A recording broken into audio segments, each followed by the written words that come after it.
Bonsoir, bienvenue à vous en direct. Votre émission pour aller plus loin ce soir sur la primaire à gauche qui bat son plein. Manuel Valls veut incarner la force tranquille.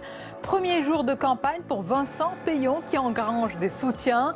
Et en dehors de la primaire, Emmanuel Macron et Jean-Luc Mélenchon, chacun de son côté, creusent son sillon.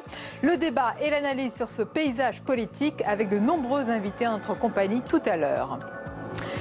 Et puis, c'est une idée dont on entend de plus en plus parler, le revenu universel ou revenu de base. La gauche y voit une arme anti-pauvreté, d'autres craignent au contraire une incitation à l'oisiveté. Alors qu'en est-il? C'est le thème du match des idées qui opposera le sociologue Raphaël Liogé, auteur du livre Sans emploi, à notre chroniqueur Jean-Louis Gombaud.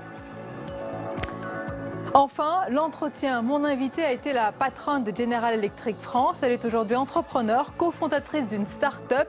Elle est aussi la présidente du Women's Forum, Clara Guémard. Son regard, son analyse aussi sur notre situation économique et sur la place des femmes dans les entreprises et les sphères du pouvoir. Le grand entretien est à suivre. Voilà donc pour le programme. Merci d'être avec nous. Le hashtag OVPL pour vos questions, vos réactions. Et avant d'accueillir mes premiers invités, le tour d'horizon de l'actualité du jour. Il est signé Julie Hulin.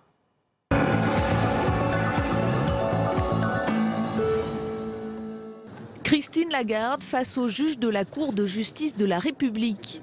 La patronne du Fonds monétaire international comparaît pour négligence dans la gestion de l'arbitrage entre Bernard Tapie et l'ancienne banque publique Crédit Lyonnais à propos de la revente de l'équipementier sportif Adidas. Elle fait face à un tribunal composé de 3 magistrats de la Cour de cassation et de 12 parlementaires. Il est bien évident que Christine Lagarde d'ailleurs, elle avait demandé pendant la commission d'instruction, elle a demandé encore aujourd'hui la levée de son immunité parce qu'elle bénéficie en tant que directrice générale du FMI d'une immunité. Elle a demandé elle-même la levée de cette immunité pour pouvoir venir s'expliquer devant la Cour de justice. Effectivement, Christine Lagarde souhaite écarter les griefs qui sont formulés à son encontre. Elle souhaite les discuter. Elle est là personnellement, elle est là physiquement et elle sera là pendant toute l'audience. Cette audience se poursuit. Christine Lagarde encourt jusqu'à 1 an de prison et 15 000 € d'amende. Verdict le 20 décembre prochain. François Fillon. Attaqué de toutes parts sur sa réforme de l'assurance maladie, le candidat à la présidentielle a choisi de s'exprimer dans le Figaro. Une tribune pour se défendre et rassurer. Pas question de toucher à l'assurance maladie et encore moins de la privatiser. François Fillon qui assure que l'assurance maladie continuera à couvrir les soins comme aujourd'hui et même mieux rembourser des soins qui sont largement à la charge des assurés, comme les soins optiques et dentaires. Ce matin, une centaine de médecins a lancé une pétition appelant les candidats à la présidentielle à préserver la sécurité sociale. Territoire. 30 ans après un premier texte, le Parlement rénove la loi montagne. Un nouveau texte qui s'attarde sur les travailleurs saisonniers, les offices de tourisme et vise à favoriser l'accès aux services publics et à la couverture numérique des territoires. Il y a l'enjeu du numérique et de la téléphonie mobile, c'est crucial. Et je le dis comme je le pense. Aujourd'hui, aucune raison technique, aucune raison financière ne peut justifier qu'on écarte, qu'on exclue des centaines de milliers d'habitants de la moyenne montagne de ce service qui est indispensable, indispensable au développement économique, indispensable à la sécurité, indispensable à la vie quotidienne. Donc il faut être exigeant, il faut faire preuve de fermeté et il faut obliger les opérateurs à couvrir ces zones-là. Je ne peux pas entendre parler de seuil de rentabilité sur un service aussi essentiel que celui-là. Après le vote du Sénat mercredi, le texte final dépendra de la commission mixte paritaire qui se réunira le lundi 19 décembre. Au Sénat.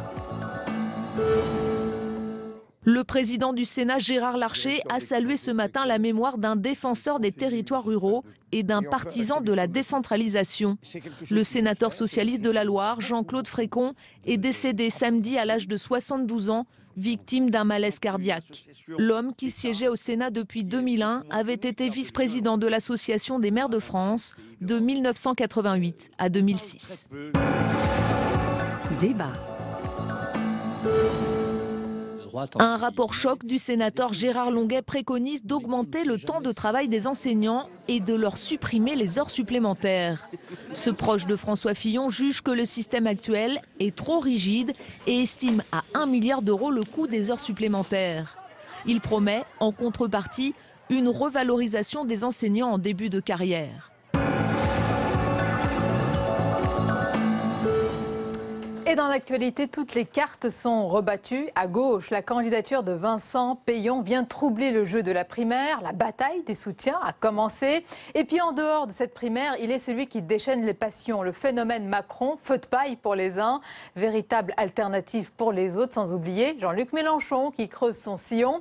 Et plus largement, à qui parle la gauche ou les gauches? Eh bien, on en débat avec nos invités ce soir. Judith Vintraub, bonsoir. Bonsoir. Journaliste et reporter politique au Figaro. Avec nous également Patrick Appelmuller, bonsoir. Bonsoir. Directeur de la rédaction de l'Humanité. Face à vous, Laurent Bouvet, bonsoir. Bonsoir. Politologue, professeur de sciences politiques. Et face à vous, Guillaume Duval, bonsoir. Bonsoir. Bienvenue, rédacteur en chef d'Alternative économique. Alors, madame, messieurs, avant d'entrer dans le vif de notre débat, je vous propose bien d'évoquer dans cette primaire la carte Peillon qui vient en tous les cas bousculer le jeu. On voit tout cela avec Julie Hulin. Dans la primaire de gauche, la balle est désormais au centre. Le petit dernier à être entré dans la course, Vincent Peillon, digne héritier du bilan de François Hollande, a comme bon nombre de prétendants à l'Élysée un mot à la bouche, rassemblement. Nous avons deux personnes à l'extérieur que les Français apprécient et qui sont des personnes de valeur. Jean-Luc Mélenchon, qui a été très longtemps socialiste. Vous pourriez travailler avec lui ? Bien entendu, qui a été ministre de Lionel Jospin et un bon ministre. Et puis de l'autre côté, Emmanuel Macron, qui est resté bien plus longtemps que moi dans le gouvernement. Vous pourriez de travailler François avec Hollande. lui ? Bien entendu. Le spectre est large et le grand écart audacieux, mais avec ce message, l'ancien ministre de l'Éducation nationale veut incarner la social-démocratie et le centre du parti. Un positionnement que cherche également à établir Manuel Valls, le Premier ministre devenu candidat, se veut plus consensuel. Oui, rassembler, car enfin, quand on a gouverné avec François Mitterrand, Lionel Jospin, François Hollande, on partage quelque chose de grand, de fort, un même combat pour le progrès et la justice sociale. Bravo à vous! Mais si le centre de gravité à gauche, voire au-delà, se trouvait en fait en dehors du parti. C'est le pari, là encore, d'un ex-membre du gouvernement, mais jamais encarté au PS, qui le veut et le dit. Ce que nous voulons, ça n'est pas rassembler la gauche, ça n'est pas rassembler la droite, c'est rassembler les Français. 3 hommes pour une seule place, la bataille du centre s'annonce sans merci. Reste à savoir, in fine, si elle se jouera au sein du Parti socialiste ou en dehors.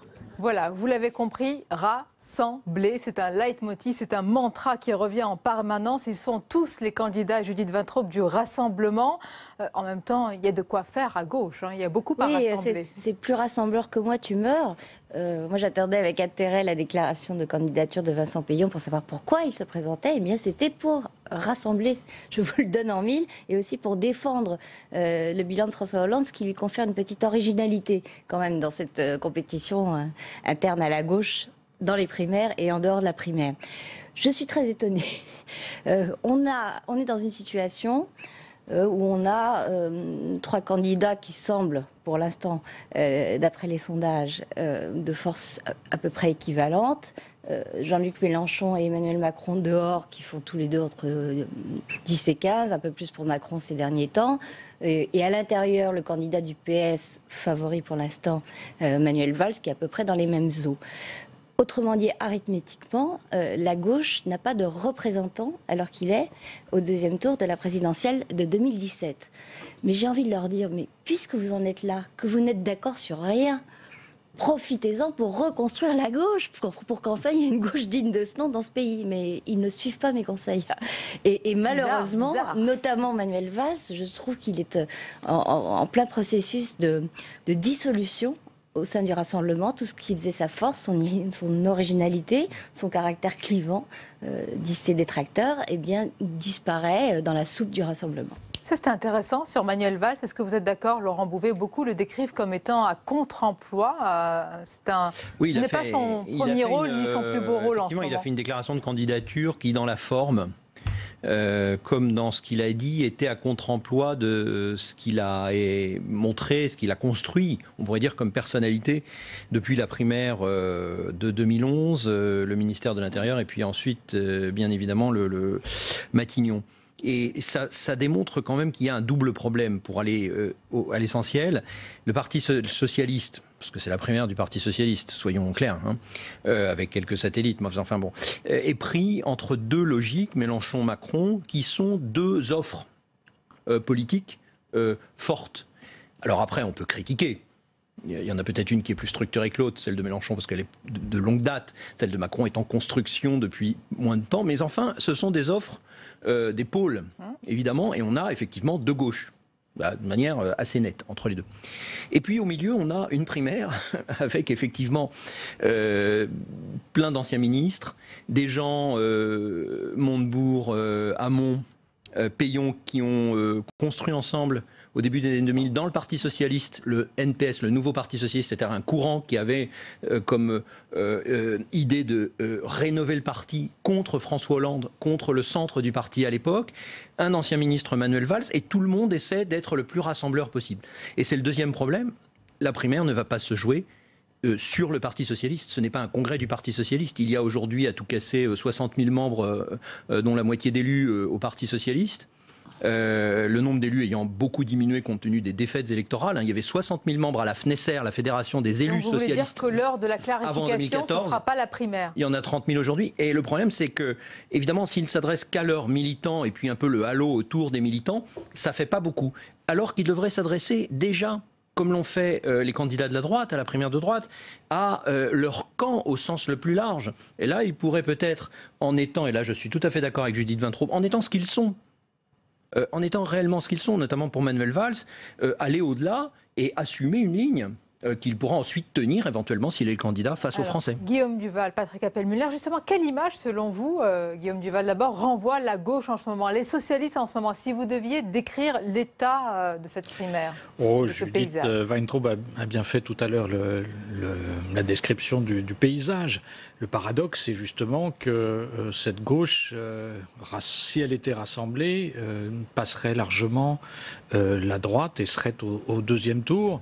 Elle a aujourd'hui la chance d'avoir en face d'elle un candidat qui est particulièrement faible, François Fillon, qui est le candidat des retraités aisés, qui a une base sociale extrêmement limitée, qui, s'il ne se recentre pas, et je ne vois pas comment il pourrait faire, risque de heurter une grande partie des électeurs avec son programme Thatcher, années 80, qui ne correspond plus du tout à l'ère du temps nulle part sur cette planète, avec son programme sociétal ultra-conservateur.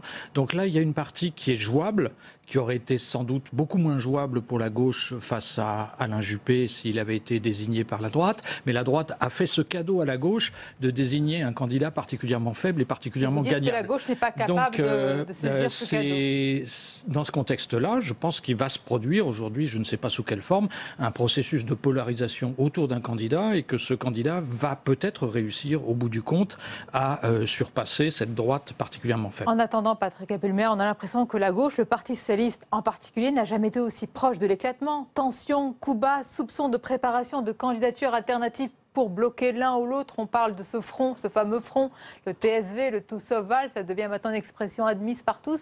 C'est quand même un spectacle assez édifiant. Oui, mais je crois que c'est le résultat des 5 années qui viennent de s'écouler et qui n'ont pas fracturé seulement un parti, mais qui ont causé de gros dégâts à gauche. Aujourd'hui, les électeurs de gauche qui ont le choix politique le plus déterminé, c'est les abstentionnistes, d'une certaine manière. Ils sont extrêmement nombreux dans toutes les élections qui sont succédées.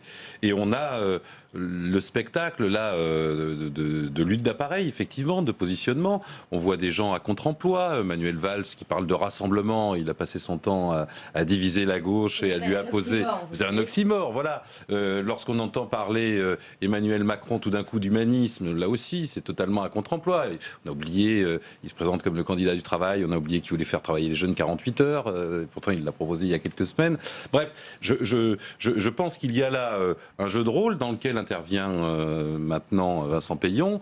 Et Vincent Peillon a une fonction, c'est d'ajouter une motion qui correspond à un courant qui aujourd'hui n'avait pas d'incarnation dans un candidat et qui rassemble, j'allais dire, des aubréistes, des Hollandais qui sont restés silencieux mais qui ont eu quelques malheurs et quelques distances avec la politique du président. C'est vraiment l'auberge hollandaise. Oui, c'est un peu l'auberge hollandaise. Ils ont besoin de se situer. D'une certaine manière, je ne suis pas sûr que ce qui se joue totalement dans cette primaire socialiste, c'est la présidentielle et pas l'avenir du Parti socialiste. Mais malgré tout, Judith Vintraub, est-ce qu'on pourrait aboutir à la clarification tant attendue au Parti socialiste, celle dont on parle il y a quelques années, le fameux aggiornamento?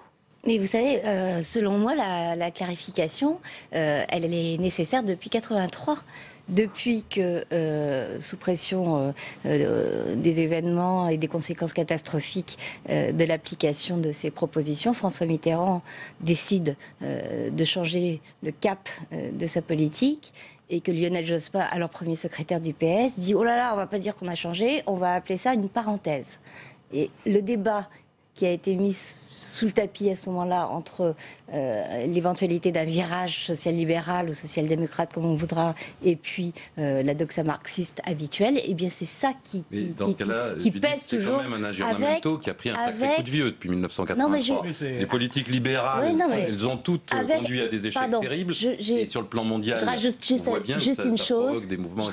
une chose à ce débat non résolu de l'époque, c'en est rajouté un autre, pas plus résolu, celui sur l'identité et la place des questions d'identité dans le débat public français, sujet sur lequel le Parti socialiste et au-delà de la gauche sont profondément divisés. Donc ça fait deux débats majeurs qui ne sont jamais explorés, des querelles jamais vidées, des dissensions jamais mises sur la table, franchement.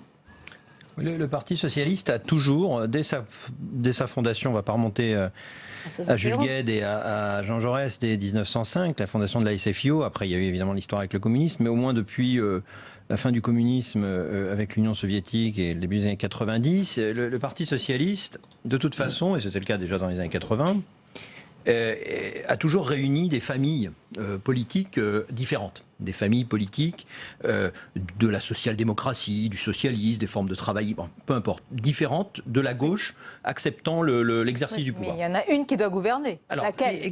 Et ce qui les a tenus, et ce qui a fait la force du Parti socialiste refondé par Mitterrand après la grande défaite de 69. Il faut se rappeler qu'en 69, le candidat du Parti socialiste, Gaston Defferre, fait 5% à l'élection présidentielle.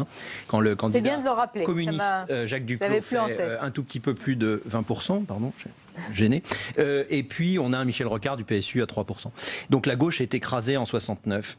Mais la refondation de Mitterrand, ce qu'on appelle le Parti d'Épinay en 71, après ensuite la venue de la deuxième gauche, la CFDT, Rocard en 74, c'est réunir dans un seul parti, pour faire pièce au Parti communiste, toutes les familles socialistes, social-démocrates. Ce qui les tient, c'est pas l'idéologie. Dans les années 70, il y a Chevènement et Rocard, et Poprennes et Monroy, etc. C'est le ciment électoral. C'est le ciment électoral local, grande tradition du socialisme municipal, du socialisme local, une implantation en réseau, etc., qui va monter en puissance municipale de 77, qui va conduire ensuite au pouvoir national en 81, et ensuite qui va rester, et malgré les défaites, la grande défaite législative de 93, 60 députés socialistes restent à l'Assemblée nationale, une Bérésina comme jamais on en avait vu, eh bien le parti se reconstitue. 95, Lionel Jospin figure tout à fait honorablement face à Jacques Chirac 2 ans après, à la présidentielle, et en 97, il gagne la législative. Aujourd'hui, ce qui se passe aujourd'hui, c'est différent.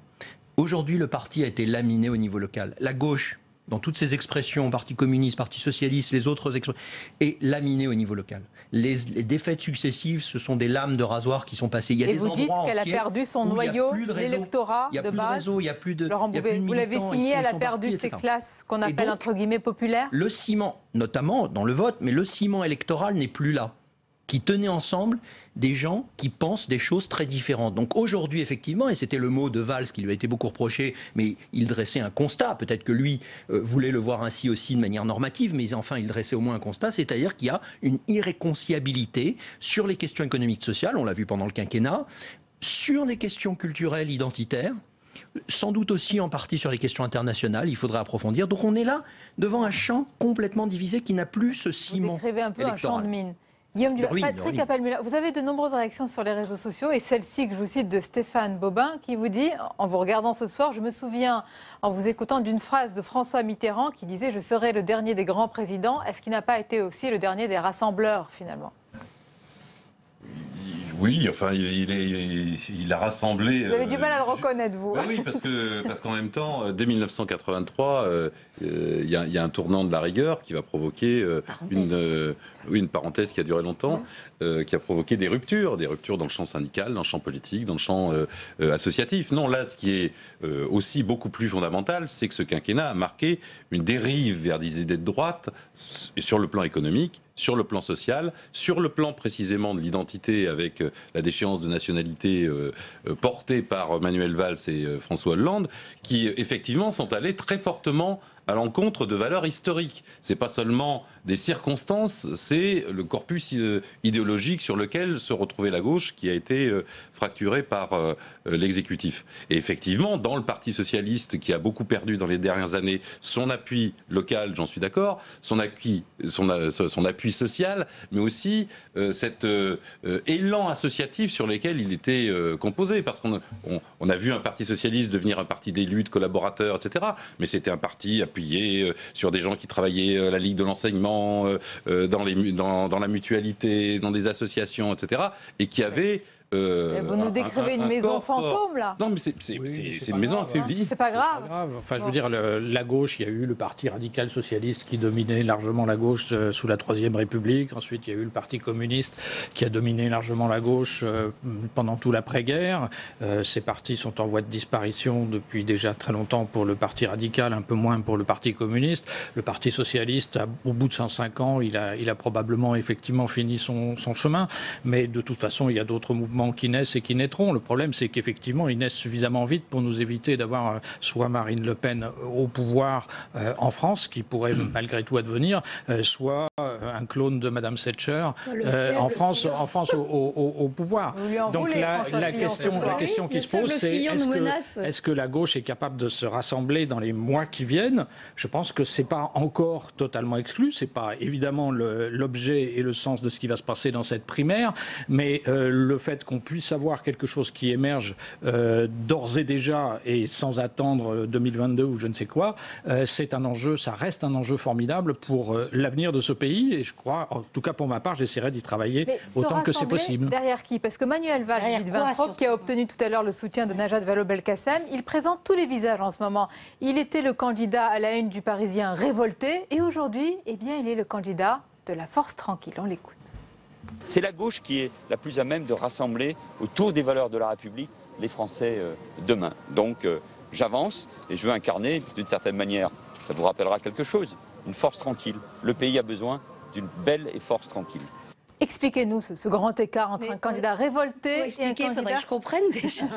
Je comprends ni le fond, ni la stratégie. Je ne comprends pas, quand on est Manuel Valls, qu'on a tellement contribué... peut-être pas à faire évoluer, mais en tout cas à faire réfléchir la gauche sur elle-même, comment on peut à ce point abandonner toutes ses convictions pour les échanger contre ce que j'ai dit tout à l'heure, la soupe du rassemblement. Il est vraiment en voie de dissolution dans le rassemblement, Manuel Valls.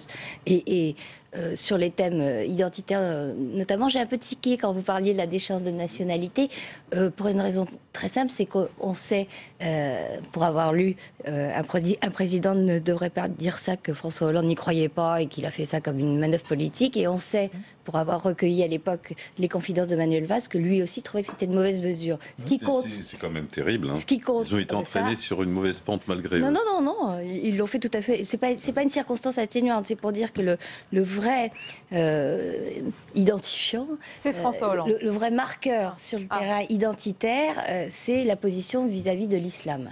et celle-là qui est tout à fait revendiquée chez Manuel Valls et qui le différencie d'une bonne partie de la gauche. Que vous ne retrouvez pas en ce moment chez le candidat Valls. Non, j'attends avec impatience. C'est plus la saison du Burkini. Il n'y en avait déjà pas cet été. Mais ça revient vite. Laurent, pourtant, c'était un combat de plusieurs décennies chez Valls. Quand on voit le spectacle de la primaire, on pourrait presque dire que le salut, eh bien, il est en dehors de la primaire, finalement. Ce serait, pour certains, j'imagine à gauche, de quelques gauches qu'on parle, rassurant, mais c'est pas le cas, parce que ce qu'on a dit tout à l'heure, c'est que même si la politique n'est jamais une statique, mais toujours une dynamique. Donc on est quand même encore assez loin de la présidentielle. Donc il faut faire attention, les sondages, etc. Mais on a 3 blocs. On a on a 2 blocs qui ont leur candidat. Un qui l'a depuis longtemps, Marine Le Pen, dont tout le monde dit qu'elle sera au second tour. On verra. Il n'y a pas de fatalité en l'occurrence, mais enfin, elle fait des scores régulièrement. C'est pas que les sondages.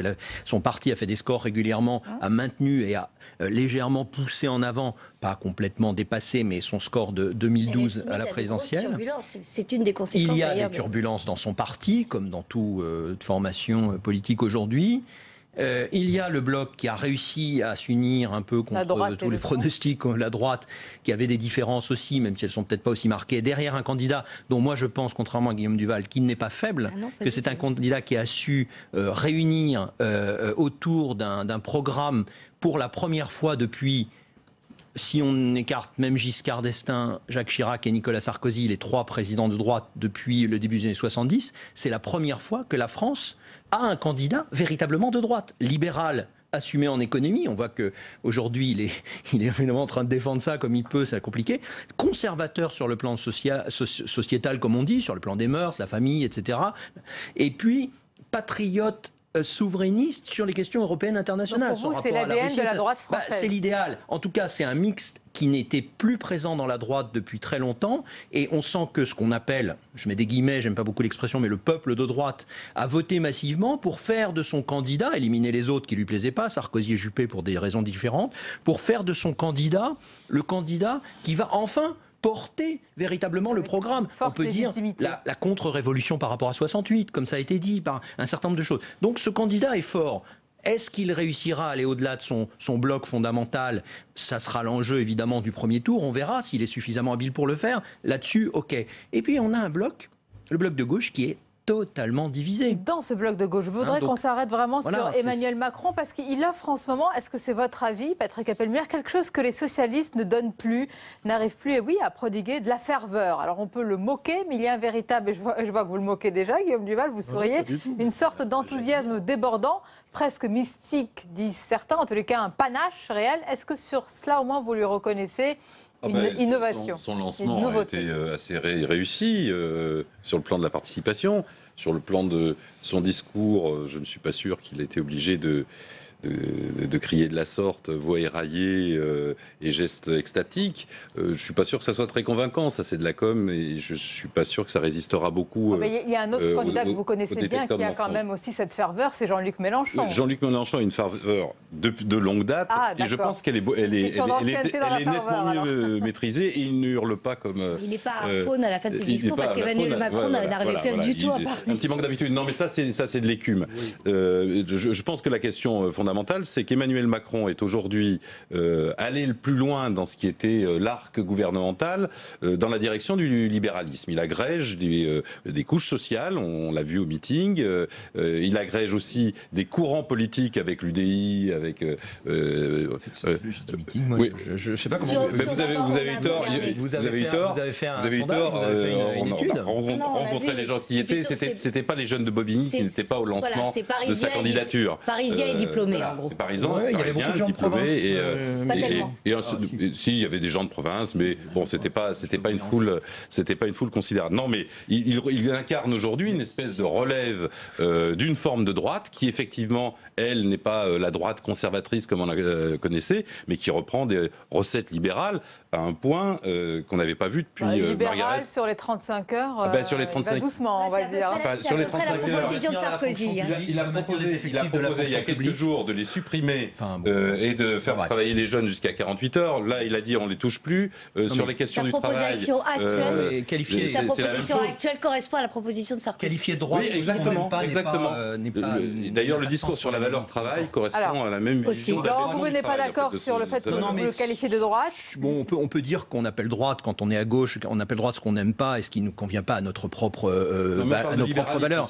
Mais c'est très bien. Mais peu importe. En tout cas, peu importe. Enfin, je veux dire, le cas d'Emmanuel Macron est à la fois effectivement intéressant parce que quel parti aujourd'hui est capable, en décembre, pour une élection qui a lieu en mai, de mobiliser peut-être pas 15 000, mais peut-être il y avait 12 000 personnes, porte de Versailles, de cette manière, sans que ce soit l'aboutissement de la primaire comme la droite, etc.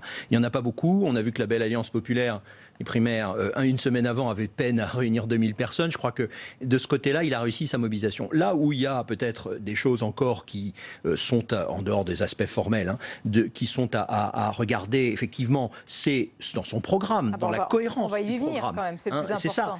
Alors, il a donné pas mal de mesures économiques. Des fois, il est allé très très loin dans le détail, dans ce discours. C'était assez étrange, parce que ça faisait un petit peu catalogue, j'ai trouvé. Et puis surtout, il ne parle pas de ce qu'on pourrait appeler la verticalité, c'est-à-dire le lien entre le régalien et le populaire, cette espèce de colonne d'air qui est absolument essentielle quand on est candidat à la présidentielle. Alors restons sur peut-être en parlera-t-il plus tard, il ne faut pas lui faire ce procès, mais enfin là on voit qu'il y a quelque chose que Mélenchon a bien compris et marque bien aujourd'hui dans sa campagne, qu'un Manuel Valls a marqué dans son parcours, qu'un Arnaud Montebourg d'une certaine manière par l'approche du Made in France marque aussi. Donc là on a un candidat qui propose autre chose, mais qui n'a pas peut-être la dimension encore... Il se passe quelque chose, Guillaume Duval.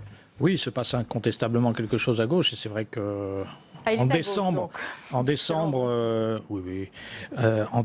réunir 12 000 personnes, c'était pas gagné. Les gens font leurs courses de Noël déjà maintenant. Ceci dit, je ne sais pas si ça tiendra jusqu'au bout. Je crois qu'il incarne une volonté de renouveau à la fois du personnel, des thèmes et des organisations à l'intérieur de la gauche. Ceci dit, il reste très léger sur beaucoup de sujets. Je pense qu'en particulier, il partage avec Manuel Valls une faiblesse centrale qui est l'absence de discours sur la crise écologique et sur la réponse à la crise écologique. Je pense que c'est forcément un des grands thèmes du XXIe siècle pour la France et pour le monde, et ces gens-là n'en disent pas grand-chose. C'est une faiblesse pour la gauche, mais après, je ne suis pas sûr qu'il tiendra la distance, parce que c'est quand même effectivement une personnalité assez jeune, assez inexpérimentée en politique, et je pense que malheureusement... Quand on est jeune, on peut aller loin. Oui, mais enfin, inexpérimenté en politique, c'est ça surtout qui compte, je pense, dans une campagne électorale. Et par rapport à ça, je ne suis pas sûr qu'ils tiennent la distance, mais c'est vrai que par rapport au second tour, dans une perspective de second tour, il serait forcément mieux placé qu'un Jean-Luc Mélenchon. Moi, j'ai aussi de l'estime pour Jean-Luc Mélenchon. Mais le problème, c'est qu'un deuxième tour, Jean-Luc Mélenchon, Marine Le Pen, ou Jean-Luc Mélenchon, François Fillon, je ne suis pas sûr que ça soit de nature à faire gagner la gauche. Voilà. Oui, enfin, je ne suis pas sûr précisément que Emmanuel Macron, et je pense que c'est précisément du libéralisme en habit neuf, et il y a tout un champ politique qui semble aimanté par le libéralisme, et ce n'est pas aujourd'hui ni ce que veulent les Français, ni ce que veulent... Ni ce que veulent... Le libéralisme économique, alors. Je parle de libéralisme économique. Vous ne parlez pas du libéralisme sur les questions culturelles, identitaires, etc. Non, je n'utilise pas le vocable américain. Ça, c'est pas du libéralisme. J'utilise le libéralisme. Non, le libéralisme, vous savez, c'est une philosophie d'ensemble. Non, ça c'est... Mais non. Ah si, le libéralisme, pour les libéraux. C'est une philosophie d'ensemble. C'est ce qu'essaient de faire croire les libéraux. Je pourrais vous inviter, si vous voulez, à venir suivre quelques cours sur la philosophie politique et l'histoire des idées. On ne peut pas être libéral sur le plan économique et plus conservateur sur des questions culturelles. La preuve, François Fillon. Bien sûr, mais on peut être évidemment composé. Mais le libéralisme est une philosophie d'ensemble. Il y a trois grands courants. Le conservatisme après la Révolution, le libéralisme et le progressisme. Et le libéralisme est un de ces grands courants qui couvre effectivement tous les champs, comme le conservatisme et le progressisme. Vous avez des nuances entre vous. Mais bon, c'est une question un peu théorique. Pour en revenir à Macron, dont évidemment personne ici ne serait assez fou pour dire s'il va durer, s'il va se concrétiser, enfin, si c'est éphémère ou un mouvement de fond. En tout cas, il représente quelque chose qui n'existait pas dans la gauche française. Il est la formalisation de ce qu'on a appelé la gauche Terra Nova. C'est-à-dire assez libérale sur le plan économique et assez communautariste sur le plan de l'approche des questions identitaires. Et je vous renvoie à l'entretien qu'il a mené avec Jean-François Kahn dans Marianne, long entretien dans lequel il expliquait que pour lui, c'était tout à fait concevable que quelqu'un de croyant, quelle que soit sa foi musulmane ou catholique, place sa foi au-dessus de la loi commune dans l'espace privé. Le simple fait d'établir une hiérarchie de ce type-là sort Emmanuel Macron de tous les schémas de la gauche traditionnelle et de pas mal de schémas de la droite traditionnelle en France. Pas du tout. La laïcité, ça a toujours été la liberté de religion et le droit d'avoir... La liberté de religion n'a jamais voulu, n'a jamais dit qu'il fallait se situer par tout à la loi commune. En tout cas, vous avez beaucoup... La laïcité est un régime libéral. Juste pour préciser, la gauche Terra Nova, c'était quoi? C'était cette fameuse note donc, de l'Institut Terra Nova pour l'élection de 2012 qui expliquait que le populo, l'ouvrier, avait déserté la gauche, il ne votait plus à gauche, donc il fallait trouver un cœur électoral de substitution et qu'il était offert par ce que Terra Nova appelait la diversité. Il fallait acter il fallait acter que les catégories populaires. Donc c'est même pas une accusation, c'est revendiqué. Désormais en dehors de la gauche et reconstituer ce que Terra Nova appelait une coalition qui était les minorités, les femmes. Alors les femmes, les diplômés des grands centres-villes, ce qu'on appelle les idéopoles, les CSP+, et les banlieues. C'est bien saucissonné tout ça. Et les banlieues. Oui. Il y avait des catégories. C'était du marketing électoral.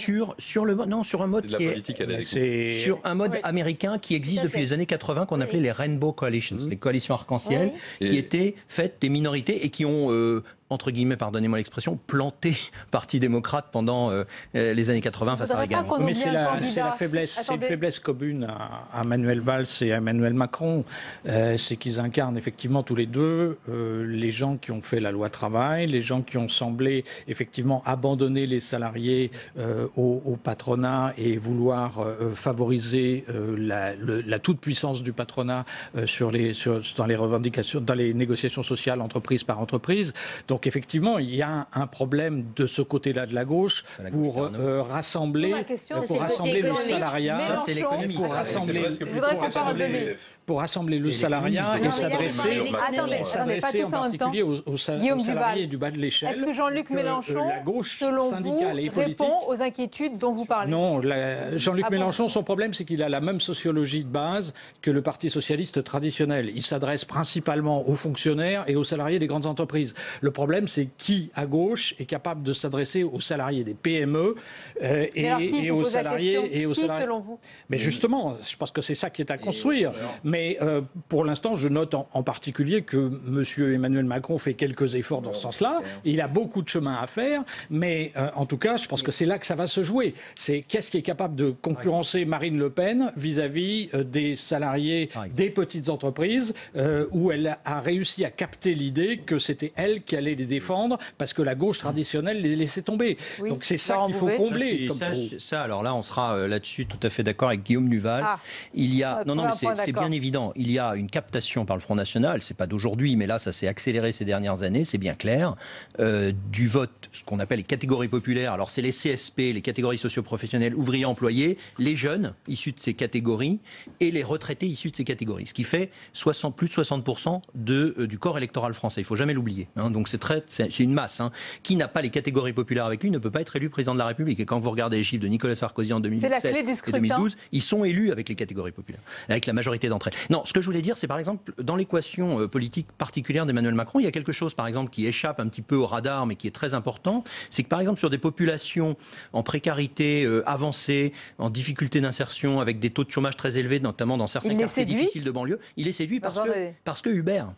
Parce qu'il est capable, on en est sûr, merci, l'Académie me donne raison, je suis très heureux, mais il est séduit. Pourquoi est-ce qu'il est séduit? Parce qu'il a un discours qui sort évidemment c'est son discours insider-outsider, c'est le discours qu'on appelle en économie insider-outsider, et il offre des opportunités. Et alors, sans aller, parce qu'il n'y a pas encore d'études véritablement complètes sur ce sujet, puis c'est des populations très petites, mais quand on discute simplement, moi ça m'arrive de le faire bien volontiers avec des chauffeurs Uber ou des chauffeurs de ces VTC, qu'est-ce qu'ils disent? Ils disent, Macron, lui, il nous permet... Il a raison de ne pas insulter les musulmans de France, contrairement à d'autres. Mais je crois que personne, en dehors de peut-être Marine Le Pen et un peu Nicolas Sarkozy en son temps, n'insultait les musulmans, cher Guillaume. Il faut être... On va conclure, allez-y. Je crois que personne n'insulte les musulmans. À propos des nouvelles formes de travail, il y a certainement cet élément-là aussi, mais cette population, les chauffeurs de taxi Uber, les jeunes qui trouvent de nouvelles... C'est pas une majorité électorale. Hein. J'ai pas fini ma phrase. Nouvelles formes de travail. Par quoi elle se caractérise aussi? Par un rejet de la politique. Et ça, c'est le côté... Oui.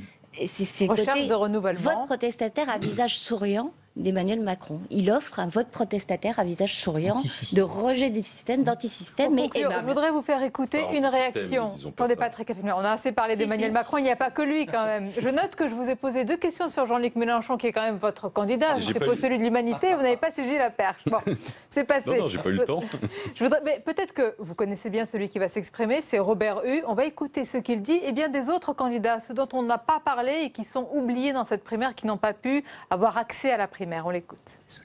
Ils sont tous des professionnels de la politique. Regardez, Monsieur Valls, Monsieur Montebourg, Monsieur Hamon, on peut y ajouter même Mélenchon. Ils ont tous été ministres socialistes. Ils sont issus de la social-démocratie.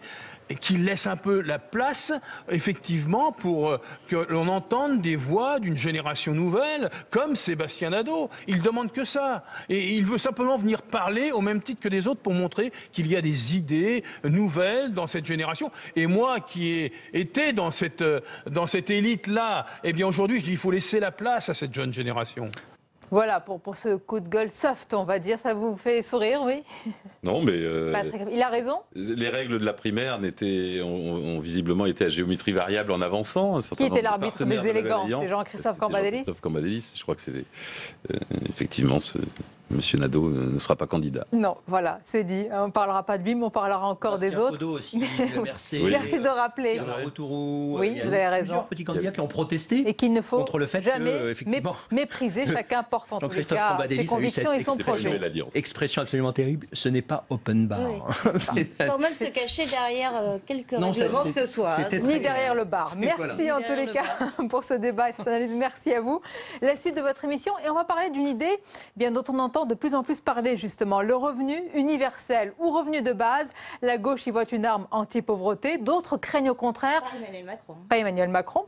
D'autres au contraire, y voient une incitation à l'oisiveté. Alors qu'en est-il vraiment? C'est le thème du match des idées qui va opposer dans quelques instants le sociologue Raphaël Liogé à notre chroniqueur économique Jean-Luc Gombaud. A tout de suite, on vous attend. Bienvenue pour ce nouveau Manger, c'est voter. Nous sommes en train de rouler sur les routes de la Nièvre avec la sénatrice Anne Emery-Dumac. Moi, je suis chauvine, c'est le plus beau département du monde. Voilà. Tout ce qui est charcuterie, ça vient de Corbigny. Toutes les viandes rouges viennent de l'abattoir de Corbigny. Oui. Donc des bêtes qui ont pâturé les espaces verts que vous voyez. Il faut absolument faire comprendre aux consommateurs la qualité de nos produits. Il y a des choses qui devraient être plus adaptées à des petites exploitations qui travaillent sur des méthodes traditionnelles. Voilà, oui. C'est à ça qu'on sait qu'on est bourguignon quand on aime le jambon persillé. C'est bon. Mon Dieu. Manger, c'est voter, jeudi à 19h sur Public Sénat. L'idée qu'on soit dans une période la plus chaude qui ait jamais existé, ce n'est pas vrai. Ces discours semblaient appartenir au passé. Pourtant, en cette fin 2016, climato-scepticisme et remise en cause du principe de précaution font leur retour en France comme aux États-Unis avec l'élection de Donald Trump. Pourquoi autant de revirements sur les questions d'écologie? Cette semaine, nous déshabillons en tout bien, tout honneur, ceux qui veulent nous gouverner dans la tempête climatique. Déshabillons-les, mercredi à 18h45 sur Public Sénat.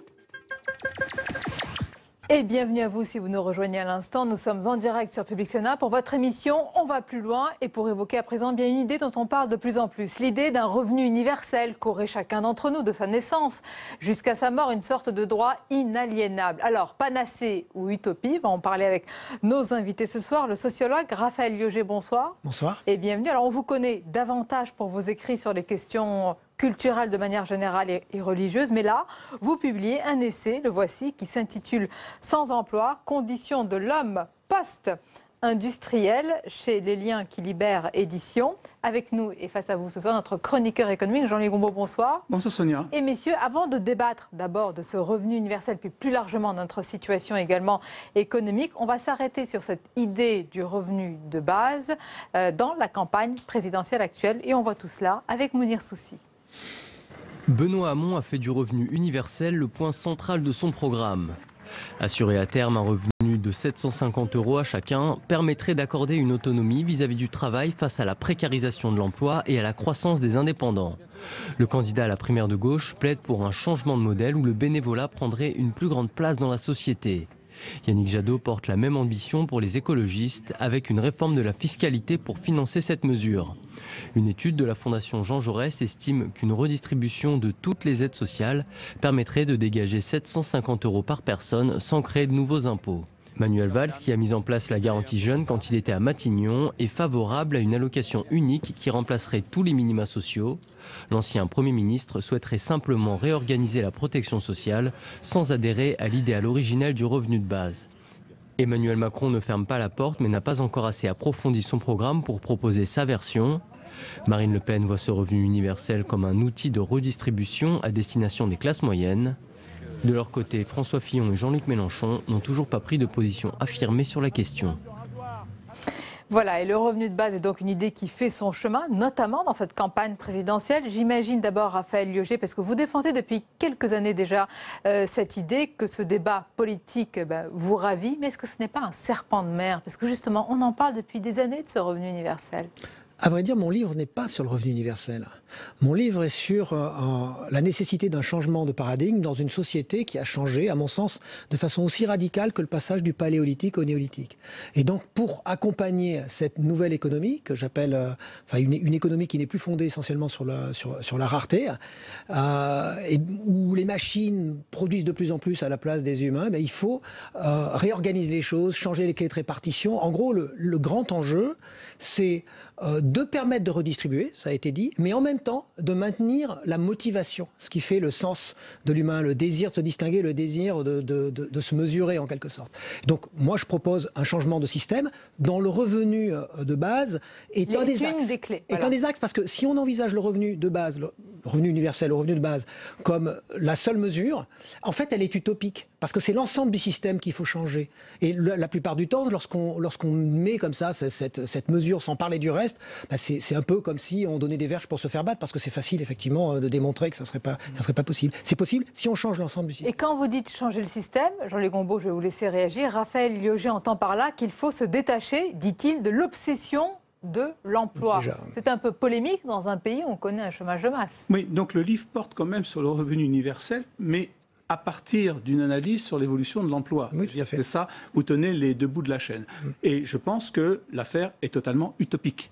Donc vous déplacez la notion d'utopie en disant il faudrait changer tout le système, et en réalité vous voulez changer tout le système. Il y a deux problèmes chez vous. Alors d'abord je tiens à dire que le livre est intéressant parce qu'il est en plein dans la campagne électorale. Et effectivement l'introduction était excellente, parce que j'ajouterai d'ailleurs à ceux qui ont donné leur faveur au revenu universel, vous ajouterez M. Montebourg. Et n'oublions pas Mme Ségolène Royal, qui fut la première, et tout le monde s'en était moqué, en 2007, à proposer cette idée de revenu universel, et tout le monde a rigolé. Or, on s'aperçoit, effectivement, peut-être pas serpent de mer, mais on s'aperçoit qu'on y réfléchit dans beaucoup de pays, notamment en Finlande, où on tente, par exemple, des expérimentations en matière, mais personne n'aboutit. Pour l'instant, on en parle, mais ça ne débouche sur pratiquement rien. Alors, c'est en ce sens que votre livre est intéressant parce que c'est lié, et c'est peut-être pour ça que je suis là, à des questions économiques. C'est-à-dire, votre idée, c'est que l'emploi disparaît et qu'il faut bien trouver une alternative à l'emploi qui disparaît. Je conteste complètement cette assertion. L'emploi ne disparaît pas en France. Il ne disparaît nulle part. Et nulle part, c'est-à-dire que si vous regardez les statistiques depuis une dizaine ou une quinzaine d'années, l'emploi ne cesse d'augmenter. Vous dites en plus, la productivité chasse l'emploi. C'est faux. C'est-à-dire que c'est faux parce que, justement, notre grand problème, c'est le ralentissement structurel de la productivité. C'est-à-dire qu'on est dans une situation extraordinaire, c'est qu'il y a quelques années, la productivité a augmenté de 1,5% par an. Aujourd'hui, et heureusement pour les chômeurs, parce que ça, justement, ça leur donne de l'emploi, la productivité n'augmente plus que de 0,5%. Et c'est une énigme économique que nous n'arrivons pas à résoudre. Je vais la résoudre devant vous. Non, vous ne la résolvez pas dans le livre. En tout cas, vous résolverez peut-être. Si, j'en parle. Non. Je pense que vous l'avez mal lu, mais je vais y répondre exactement dans le détail. Répondez-y tout de suite. Je vais répondre. Sur le premier point. Sur la question du fait que l'emploi ne se réduit pas. L'emploi se réduit puisqu'il y a plus de chômage. C'est ce que ça veut dire. Attendez. L'activité ne se réduit pas. L'activité et l'emploi, c'est pas exactement pareil. Ça veut dire que moi, ce que je propose dans le livre, c'est un redéploiement de l'activité. Ça veut pas dire... L'emploi, c'est quoi? L'emploi, ça veut dire qu'aujourd'hui, il y a des gens qui sont in, qui ont un contrat de travail, c'est ça l'emploi, finalement, et puis des gens qui sont out, qui n'ont pas de contrat de travail. Or, les gens qui ont un contrat de travail, et en plus un contrat de travail stable, c'est-à-dire un contrat à durée déterminée, eh bien, effectivement, leur nombre se réduit. C'est pour ça qu'on fabrique d'ailleurs sans cesse de nouveaux types de contrats spécifiques, précaires, etc. Et qu'on est dans une logique de création d'emplois, ce qui est ridicule, car comme le disait André Gorz et beaucoup d'autres, même Keynes et encore d'autres, l'emploi n'est pas la richesse. L'emploi sert à fabriquer de la richesse. Donc, l'emploi se réduit, c'est-à-dire que ce qui se réduit, c'est la part du travail humain dans le système de production. Ça, c'est quelque chose de clair qui se retrouve dans tous les pays. Ça, c'est un premier point. Mais pas, vous avez raison, l'activité, en réalité, elle se redéploie. Il y a des phénomènes qu'on appelle des phénomènes de déversement. Lorsqu'il y a plus de technologie, il y a de nouveaux secteurs qui se créent. Mais même ce mécanisme-là, aujourd'hui, est très légèrement enrayé, pour une raison, et qui va me permettre de répondre à votre deuxième point, c'est la question de la productivité. La question de la productivité est intéressante. La productivité, sa question, son paradoxe, c'est le même que la question de la miniaturisation. C'est-à-dire qu'à un moment donné, il y a eu effectivement un accroissement très fort de la productivité dans les années 40, 50, 60, 70. Et aujourd'hui, on est, pour ainsi dire, au taquet. On est au taquet pourquoi ? On est au taquet parce que c'est comme la miniaturisation. On miniaturise, et puis au moment, on arrive à un seuil où c'est plus possible. C'est pareil en ce qui concerne la productivité. Moi, c'est ça que je montre. Par contre, ce que je dis, si vous lisez attentivement, ce n'est pas que la productivité, la productivité, effectivement, aujourd'hui, elle est arrivée au maximum, elle ne va pas beaucoup bouger, on le voit, on est à 0, etc. Comme on dit. Par contre, on est dans une productivité, c'est-à-dire dans une production qui s'effectue de plus en plus avec du travail effectué par des machines et donc de moins en moins par des salariés. Ce qui produit un effet simple aussi. Un autre effet qui est souligné d'ailleurs par Piketty, c'est qu'il y a de moins en moins de distribution parce que les machines ne reçoivent pas de salaire. Donc forcément, il y a une concentration du capital qui est de moins en moins distribué en salaire. C'est la raison pour laquelle je dis qu'aujourd'hui, le travail, je dis qu'aujourd'hui, le revenu qui est presque entièrement indexé sur le travail, fait que l'impôt sur le revenu n'est plus l'endroit où on va chercher véritablement la richesse. C'est pour ça qu'il faut un impôt sur le capital. Jean-Luc Gombault répondre. Mais ça fait système. Pour moi, ça fait système. Donc, vous avez quand même compris ce que je veux dire. C'est que je n'ai pas dit que la productivité s'accroissait encore, elle est arrivée à un seuil, mais que par contre, on avait de moins en moins besoin. Je vais laisser Jean-Luc Gombault répondre. Juste, dites-moi ce que vous êtes en train de dire. Vous dites évidemment les emplois précaires, évidemment, on ne veut pas que ça se généralise et que ça se développe. Mais pardonnez-moi, quand vous dites on a l'obsession de l'emploi, votre argument, il a de quoi faire bondir des millions de chômeurs dont la seule espérance aujourd'hui reste suspendue à l'horizon d'un emploi retrouvé. Parce que quand on retrouve un emploi, on a une vie sociale, on a une dignité, on a une vie financière. Mais du coup, il y a un chantage à l'emploi. C'est-à-dire mais bien entendu, mais bien sûr, il y a un chantage au chômage, en fait, aujourd'hui, justement. C'est que, si vous voulez, s'il y avait un revenu d'existence de haut niveau, à ce moment-là, le fait qu'il y ait une flexibilité, un assouplissement du droit du travail, mais alors il faut que ce soit de haut niveau, il ne faut pas que ce soit juste... C'est combien le haut niveau pour vous ? Pour moi, le haut niveau, c'est 1 000 euros. C'est-à-dire qu'il faut que ce soit... Donc un revenu universel de 1 000 euros. Tout à fait. C'est-à-dire qu'on va dire, oui, ça représente 40% du produit intérieur brut. On va s'arrêter là. C'est très intéressant. Jean-Luc Gombault, un revenu universel de 1 000 euros. Qu'est-ce que vous répondez à ceux qui disent ça risque de transformer cela en un instrument, finalement, de, j'allais dire entre guillemets, vraiment, je fais attention, d'oisiveté. Exactement. Pour certains, malheureusement, plus besoin de travailler. Alors, il faudrait reprendre justement la notion de ce qu'est le travail. C'est-à-dire que le fait que c'est en travaillant qu'on devient véritablement humain. C'est-à-dire que c'est ça la différence. C'est-à-dire, et le problème... C'est une invention du christianisme quand même.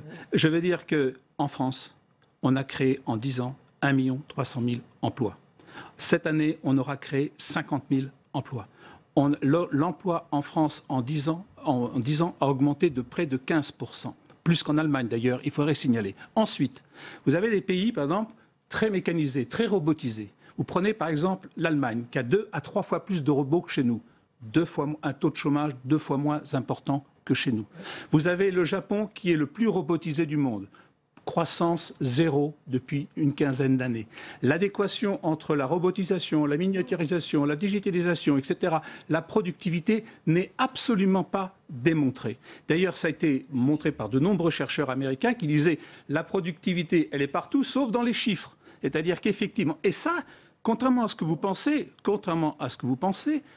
c'est un mystère économique que nous n'arrivons pas à comprendre, dont nous n'arrivons pas à comprendre les raisons. Et j'avoue, je viens de vous écouter, je n'ai toujours pas compris comment vous expliquer le ralentissement de la productivité, sauf à me dire qu'il y a de plus en plus de miniaturisation et on arrive à un palier. Non, mais pourquoi arrive-t-on à un palier? Alors pour ce qui arrive à un palier, puisque si on atteint une certaine une rapidité, par exemple, dans la rapidité des exécutions, eh bien ça veut dire que chaque minute, chaque seconde de plus, au-delà d'une certaine vitesse, évidemment, c'est chaque fois plus difficile. C'est comme par exemple pour l'acquisition de richesses. Une fois que vous arrivez à un certain seuil, c'est plus difficile d'acquérir. Pourquoi est-ce qu'il y a un ralentissement de la croissance? Pas parce qu'on est plus pauvre que la Chine, mais parce que pour acquérir des points de croissance très légèrement au-dessus, ça devient asymptotique, c'est de plus en plus difficile. C'est le même principe. C'est-à-dire que parce qu'on est arrivé à un seuil au niveau de la productivité, maintenant, évidemment, une plus grande intensité, chaque fois plus difficile. On va revenir à la petite réforme du revenu de base. Les 1 000 €. Le grand problème, maintenant, c'est ce que vous mettez dedans. C'est-à-dire que déjà en France, il y a 700 milliards de distribution sociale, qui est absolument considérable, de dépenses sociales en France. Est-ce que vous ajoutez les 1 000 € par tête? 1 000 € par tête, vous arrivez à un chiffre, je ne sais plus combien, pour l'ensemble du PIB, qui serait de l'ordre de 45% du PIB. 40. Qui s'ajouterait donc à nos 700 milliards. Non. Alors donc vous faites une attendez. Donc vous faites un renversement, c'est-à-dire que vous prenez dans les 700 milliards pour alimenter. Non, vous n'avez pas lu, je fais une TVA sociale. Oui, non, mais je ne parle pas du financement, monsieur. Pour l'instant, je parle uniquement, bien sûr, j'ai lu votre TVA sociale, etc. Bon, donc vous prenez, par exemple, est-ce que vous mettez l'assurance maladie à l'intérieur? C'est très important.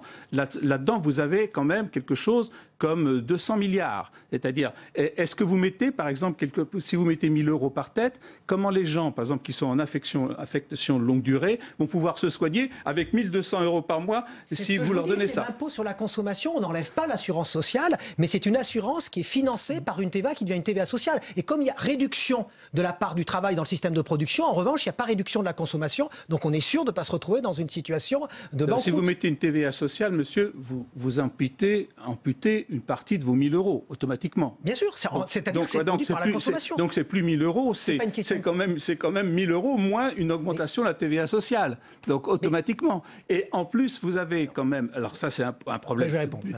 Pardon? Non, j'attendrai pour répondre. Et deuxièmement, il y a quand même le problème fondamental.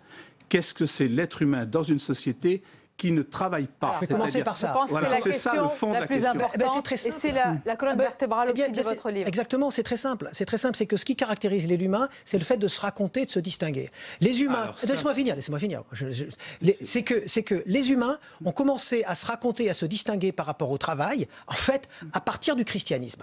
À partir du christianisme, alors que dans l'Antiquité grecque, par exemple, un citoyen, la définition d'un citoyen, c'est quelqu'un qui ne travaille pas, et parce qu'il ne travaille pas, il est actif. Raphaël, même lorsque vous allez dans le monde biblique... Est-ce qu'on peut d'autant plus tenir ce discours que vous avez un travail et que j'ai moi-même un travail, laissez-moi finir. Malheureusement, dans le monde biblique, on est condamné au travail, justement comme une condamnation à la mort et au travail en sortant du paradis. Par contre, dans le monde, effectivement, chrétien, progressivement, l'oisiveté va devenir négative. Donc, vous me disiez par rapport à l'humain. Donc, je vous dis par rapport à l'humain. Ensuite, pendant la révolution industrielle, effectivement, il y a une survalorisation du travail. Sauf que pendant la Révolution française, justement, il y avait une ambiguïté. C'est la première fois, d'ailleurs, que Thomas Paine, qu'on propose vraiment un revenu d'existence, Thomas Paine, pendant la Révolution française. Donc, le travail, c'est ça le problème. C'est, vous dites, créer des emplois. Le travail, ce n'est pas nécessaire pour exister. Ce qui était nécessaire, c'est l'activité, c'est de faire quelque chose. Le travail, tripalium, d'ailleurs, c'est un instrument de torture. Vous faites la planche à voile, vous faites une activité, c'est du travail, par exemple, pour vous. Mais non, je dis le contraire. Oui. C'est-à-dire, je suis en train de vous dire... C'est pas du travail, justement. Le travail, écoutez, le mot même, les mots parlent plus que nous. Le mot de tripalium, c'est un instrument de torture pour écarteler les gens. Ça veut bien dire ce que ça veut dire. C'est-à-dire que le travail, c'est nécessaire, c'était nécessaire pour produire des biens qui aujourd'hui sont produits. Il y a ce dont vous parlez, et j'ai rappelé tout à l'heure, vous êtes à la fois sociologue et philosophe, d'ailleurs une grande partie...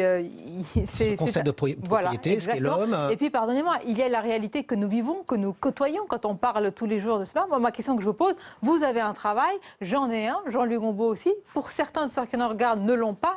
Comment votre discours, il peut être perçu aujourd'hui? Est-ce qu'il ne leur passe pas complètement au-dessus de la tête? Il peut passer tout à fait au-dessus de la tête. Pourquoi? Mais je comprends qu'il passe tout à fait au-dessus de la tête. Et c'est le rôle des utopies concrètes. Si vous étiez chômeur aujourd'hui, chez vous, sans Sarah, vous pourriez lire ce livre mais je souffrirais. En vous disant, mais c'est formidable, je vais trouver le bonheur sans activité. Je vais vous dire, je souffrirais énormément parce que si j'étais chômeur justement aujourd'hui. Mais quelque part, ce livre est écrit aussi pour les chômeurs, pour montrer qu'on est dans une situation, où il y a une véritable prospérité. Qu'est-ce que c'est que le populisme? Qu'est-ce que c'est que Trump en réalité aujourd'hui? C'est juste un accroissement de la prospérité et en même temps plus d'exclusion. Et donc, il y a bien quelque chose qui cloche. Les gens se disent, il y a quelque chose qui cloche. Il n'y a plus de croissance. Mais dans les sociétés industrielles de prospérité, il n'y a plus de croissance. Nous sommes sur 1,3% de croissance. Donc, comment tout le long du livre, vous n'arrêtez pas de parler de prospérité? Mais la croissance... Il n'y a pas de croissance. Mais il y a... La question de la croissance, c'est exactement pareil que ce qu'on disait, productivité, croissance, miniaturisation. Ça veut dire qu'on est arrivé à un seuil avec une telle intensité, une telle richesse. Vous voulez voir la différence de la richesse par habitant?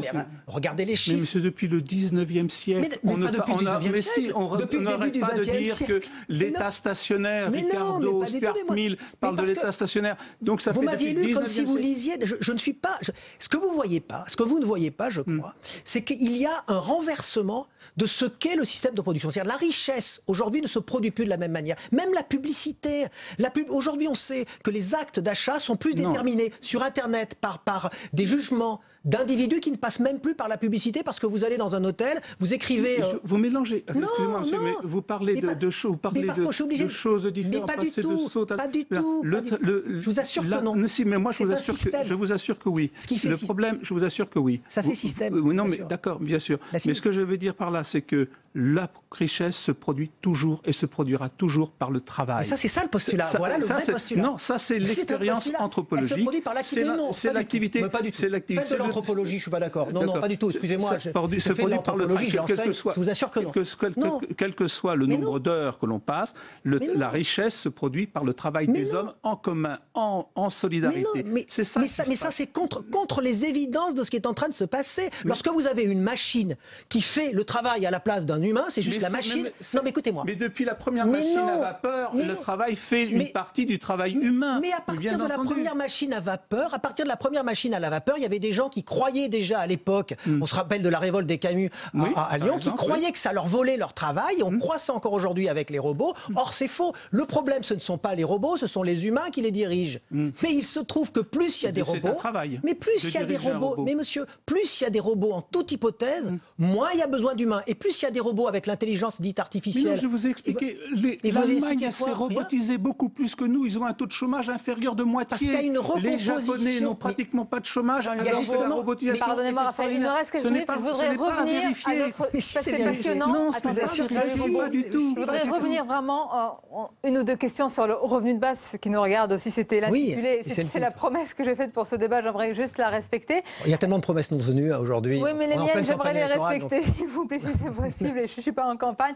Mais le revenu de base, à la base, justement, il était pensé pourquoi? Est-ce que, comme on le dit parfois, c'était pensé comme une arme anti-pauvreté, vraiment?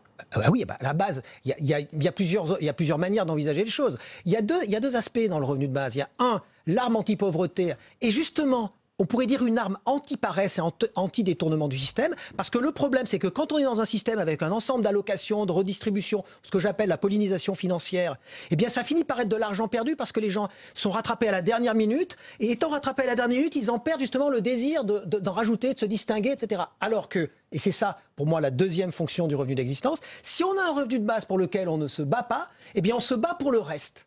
On se bat pour se distinguer autrement, pour ajouter quelque chose. C'est ça que j'appelle le redéploiement de l'activité. Donc pour moi, ce n'est pas la fin de l'activité humaine. Au contraire, c'est un redéploiement à des niveaux qui sont devenus d'ailleurs de plus en plus nécessaires aujourd'hui, beaucoup plus créatifs, par exemple. Alors le grand danger aussi du revenu de base, c'est que ça sera la suppression du SMIC. C'est-à-dire qu'effectivement, quand vous arrivez, l'État vous distribue un revenu de base, et après, vous instaurez la concurrence sur le salaire entre les gens. C'est-à-dire, vous avez votre revenu de base, vous devez être satisfait comme ça, et pour votre travail, je vous donne un salaire véritablement inférieur à ce qui est nécessaire pour vivre. C'est-à-dire que vous introduisez une concurrence salariale féroce entre les gens, mais peu importe, la concurrence existera entre les gens, c'est-à-dire la division entre les populations. Il faut savoir. Moi, justement, je suis pour la concurrence à ce niveau-là. C'est pour ça. C'est pour relancer la concurrence de l'activité entre les salariés. Et justement, le problème à la concurrence entre les salariés, c'est le chômage pour un plus grand nombre. C'est-à-dire que le revenu universel que vous préconisez, c'est en réalité une augmentation du chômage parce que vous me Mais il n'y a pas de chômage à ce moment-là. On n'est plus dans une logique de chômage. Vous êtes au chômage. Puisqu'on n'est plus dans une logique contrat-travail. On est dans la réalité aussi. Mais non, c'est la réalité, ça. Je veux dire, justement, regardez, vous voulez un exemple concret ? On va conclure. Regardez, un exemple concret. Vous avez une partie de la population aujourd'hui qui est exclue. Ce n'est pas des chômeurs. Ce ne sont pas des jeunes, puisqu'on parle sans cesse des jeunes, sont justement les personnes âgées qui sortent du système. Vous avez des gens aujourd'hui... Les retraités, les chômeurs. C'est-à-dire vous avez des individus qui se disent, qui sont de plus en plus actifs via justement l'évolution de la médecine, la durée de vie, etc. Et ils sont littéralement écrasés par la seule idée d'être exclus. Et une partie de ces gens, soit... eh bien, ils meurent, tout simplement. Il y a des gens qui meurent parce qu'ils n'ont plus de raison de vivre. Ou alors, autre chose, ils recomposent leur activité en étant plus actifs encore qu'avant. Eh bien, qu'est-ce que ça ferait une société avec un revenu de base ? Ça ferait une société où la plupart des gens seraient retraités, c'est-à-dire beaucoup plus actifs. Et on n'aurait pas à exclure à la retraite, pas à la retraite, chômeur, pas chômeur, etc. C'est deux visions très différentes ce soir. Merci Jean-Luc Gombault, qui n'a pas l'air convaincu, et merci Raphaël Leger, qui... un mot, c'est que de toute façon, cette conversation était très agréable, mais de toute façon, ça n'existera jamais. Ah, ça c'est pas très fair-play de dire ça. Mais c'est pas fair-play. Non, c'est un diagnostic. Non, je ne crois pas que ce soit un diagnostic du tout. Mais monsieur, c'est un peu comme à l'époque de la machine à vapeur. On dit de toute façon, jamais la machine à vapeur. Il y avait des gens comme vous qui disaient jamais la machine à vapeur deviendra un transport généralisé, etc. Ça n'a pas été le cas. Donc, le fait que vous disiez ça, immédiatement, ça me donne beaucoup d'espoir parce que c'est tout le temps ce qu'on a dit lorsqu'il y a eu des grands transformations. Et comme l'espoir fait vivre, vous aurez une longue vie. En tous les cas, Raphaël Leger, voici le titre de votre livre, Sans emploi, conditions de l'homme post-industriel. Vous arrivez sur le terrain, j'allais dire, économique et social. On ne vous connaissait pas sur ce terrain-là et c'était quand même intéressant de confronter vos points de vue. Merci encore. Dans un instant, c'est le grand entretien pour aller plus loin. Mais d'abord, le tour d'horizon de l'actualité du jour.